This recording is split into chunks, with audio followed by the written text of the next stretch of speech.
All right, good morning. This is my curriculum introduction for video 1.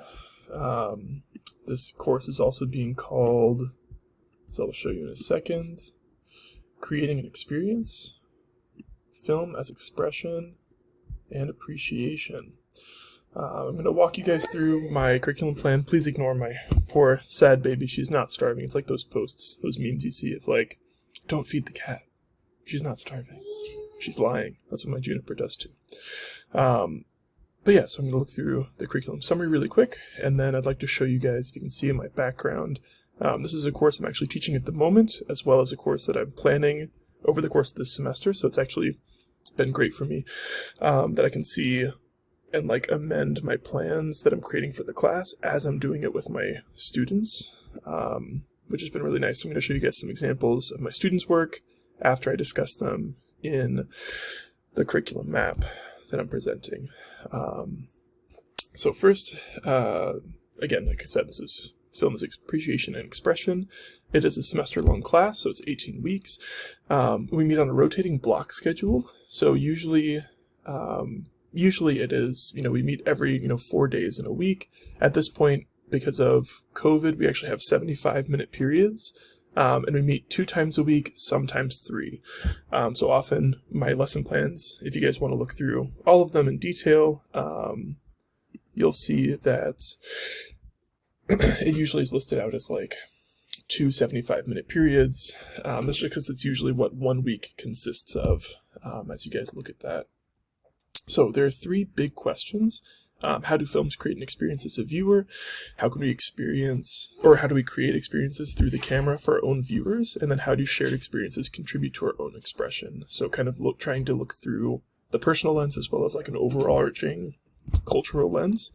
I have 4 main units: not so silent films and writing stories, film noir and storyboards, capturing new wave movement and cinematography, and experimental media and animation. So each of these units, I start with some aspect of film history, or we look at examples and then try to like discern codes and conventions for that film movement through time. And then students have a practical application project that they'll have to do. So that's basically the like sequence of the course, is that we talk about one period of film history or a film movement, and then we go into a larger project based on that work. And this is for video 1. If any of the students want to go into video 2, we're going to look into like specific filmmakers from around the world as our individual units. So summative assessments, each unit has its own summative project, and then I have a written midterm which talks about the research, description, and analyzing practice as relating to the films we've watched and the students' like productions that they've actually created. I also have a drive link here, so if you guys want to go look, I can pull that up really quick. So this is all of my, some of my rubrics, some of the, plans, different project proposals, the Red Balloon scripts, and the Ballon Rouge. It looks like my internet has stopped for the moment, so you don't see previews for all of them, but they're all there. And you can get there through my main curriculum overview. So the first unit is talking about silent films and then writing stories. So as we look through some different silent films, they're really investigating how to create a story and why these films still feel relevant, even though they're dated chronologically. So as they're creating, some of the individual lessons, there's the magic of moving pictures, which is looking into the actual historical background into some of these filmmakers. And then by the end, I'm asking them to have a shared document where they just notice different aspects of the work, then structuring a story. So that's when we start looking into Le Ballon Rouge, the French film by Albert Lemeris, then talk about Dan Harmon, Kurt Vonnegut, and Freytag. That's 3 different ways of looking at how to structure a story. So that's the second period, is just them starting out story ideas using one of these formats. And if you look, I have the Dan Harmon story circle here, and there's also a blank one in this file. Again, I don't know why okay, there we go. So yeah, there's blank storyboards, there's a blank every story is the same. So this kind of talks about Conrad's ideas through Harmon's story circle idea, or like method, and then here's a blank one that students can use as a worksheet. And again, I have all these links in the teaching resources, but as well as in the drive. So I'd like to share, so yeah, the third is them creating an actual project. At this point, because they haven't learned anything about story, like haven't learned about screenwriting, haven't learned about cinematography, it's really just a completion grade for the first production. So I didn't have a rubric, it's just a create a story based on character development. So the story itself was graded, them actually writing a story that follows some of these ideas, but the actual production wasn't. It was just them creating something, because a lot of kids want to get behind the camera as soon as possible, and so the first one was just making something. Our second unit is film noir and storyboards, and basically the idea behind this one is we're going to look at film noir, we're going to talk about the generation, how the world has changed from the very beginning part of like photography and films are being started, and now it's like we've gone past the classic Hollywood era, and now we're into the era of World War II. So the first one that I have students do is experimenting with visual communication. So it's kind of like a cinematography version of telephone, where one group tries to, or they go and collect action. They go and take a video of action happening. They come back. Then another group tries to draw out what that action would look like in storyboards without any instructions. This is kind of like a pre-test. And they give the storyboard to a third group who has not seen the video. And then they would have to go and try and replicate the video that was collected. So this is, a telephone storyboard activity, just showing about why storyboards are important, why would you want to use them, how would they be necessary. The second learning activity was students choosing some different options here. I have all these, films in Drive so students can view them. A lot of them are on YouTube. They're, pretty old, so they can find them free. But I also have them collected somewhere that students can grab them for them to watch. And the idea here would be them analyzing those, at least 2 or 3 of these films, and then trying to deduce what are these stories, like how are they similar. They would then contribute to a shared document where they notice similarities with their own films, then talk to a partner, then talk to a group, and then present at the end of the unit.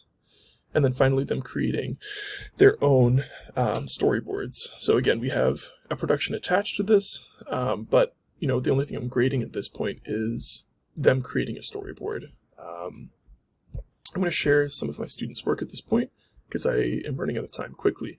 So the first is that they're creating a script. This is their story for the first unit. I have another learning activity that I didn't include in the 3, because I only got 3. That was them creating an actual script based on the story they've created. So it's like that next step toward filmmaking. And they investigated Aaron Sorkin's work with The Social Network, and then looked at his actual scripts for the same conversation, and we watched it together. So they had kind of a 3-part growth from the story to the script, and then watching the actual production. And so they did the same thing here, where they had the story, and then they found the writing, and then they created based off of that. So this is for the first. And the second unit, this is one student's example of storyboards. So just for the Parasite one I just showed, there's a video linked where students can go and look at Parasite, and then there's a video by Thomas Flight talking about storyboards for Parasite. So Bong Joon-ho is a treasure that he he created both the storyboards and he was the director for his film Parasite, and he won an Oscar. He did an amazing job. It's a great film. So we use that as an exemplar for this, and then we go into Maltese Falcon, which is one of the films we talked about as film noir. And they try to storyboard Maltese Falcon, and then they have a choice to go out and try and do a storyboard based on anything, any of the films, any film of their choice. And this is one student's example from The Last Jedi. So, she's going through and talking about how the camera is zooming, how it cuts around. I think, she does a really good job of showing the arrows on, in the actual, frame, and then as well as, arrows around the piece as well. So that's this one here. Okay, so back to our unit here. So like I said, this is Parasite, looking through storyboards. What are the lessons here? The next one is capturing new wave movement in cinematography. So this is part of a unit I really like because it's them getting into the nitty-gritty of how to create a film. So we talk about New Wave as an example. So first, again, we're doing a little bit of film history. So we talk about French New Wave. Why did this unit, why did this movement come around?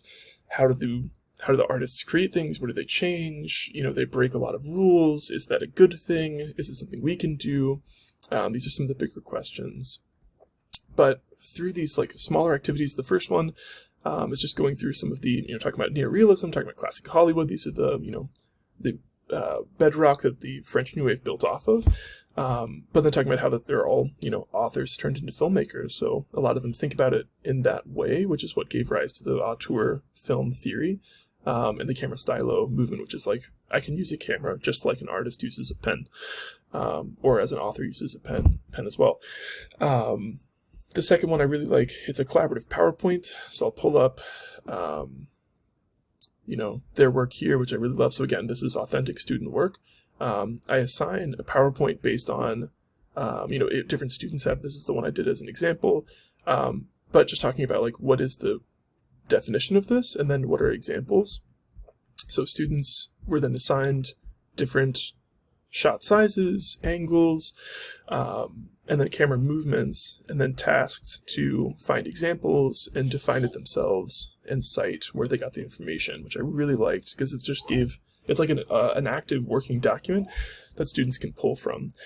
Yeah, I may have to post these videos later. I have videos I want to show you guys, but I'm running out of time on Screencast-O-Matic, so I will probably just post the videos in my submission as well, so I'll find a way to do that.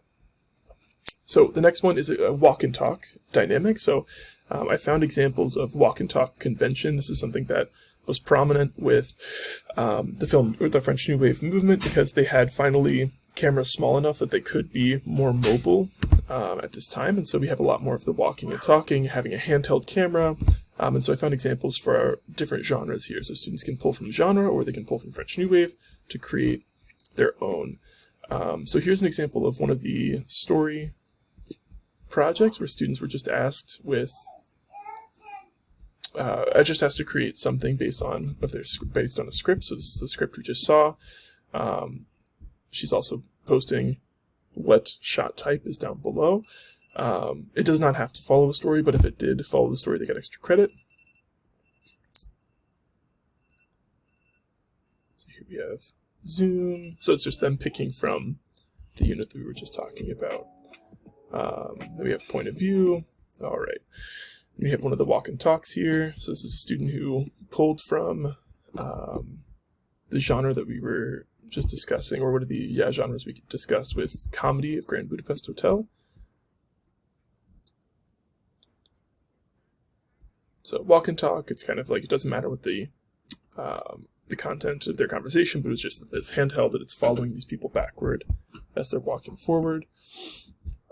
And then one of the, so I'll come back to the curriculum here. Okay.